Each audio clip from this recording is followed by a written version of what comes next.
মুসলমান এত আত্মমর্যাদা বোধহীন হয় কিভাবে? মালিককে চিনে না, বানানেওয়ালাকে চিনে না, গোলামি বোঝে না, সেজদা দিতেও মন চায় না। মুসলমান এত পাষাণ হয় কেমনে? আরে তার মা কোথায়, তার বাবা কোথায়? আরে তুই কোন মার দুধ খাইছত রে? তোরে কি মা দুধ খাওয়ায় নাই?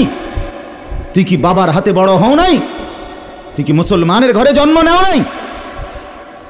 হায় না ফরমান। মা বাপগুলোকে বললাম, কি ফুতেরে মা আমনে দুধ খাওয়াইলেন?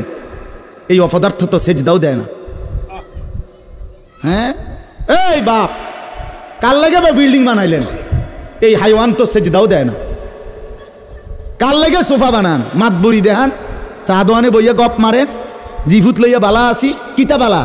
এ ফাঙ্গাসার তেলাপিয়া খান যে, এ কারণে বালা। হ্যাঁ, এ ফার্মের মুরকা আর কক মুরকা, দুন্দুল আর করলা, দৈন্যা তার কাঁচামরিচ, টমাটো আর এ শশা,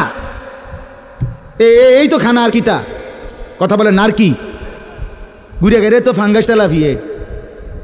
দুনিয়ার বেশি কি ভোগ করছি আমরা? খুব আশ্চর্য কিছু, অনেক কিছু দুনিয়া ভোগ করছি আমরা। এটুকু দুনিয়া ভোগ করছেন বলে এ ফান কদ্দুর খান, বিড়ি খান, চা খান, বন খান, টেলিভিশনে মানুষের বেডির নাচ চান। আমনের বেডি তো আর নাচে না, নাচে মানুষের বেডি। কথা বলেন না?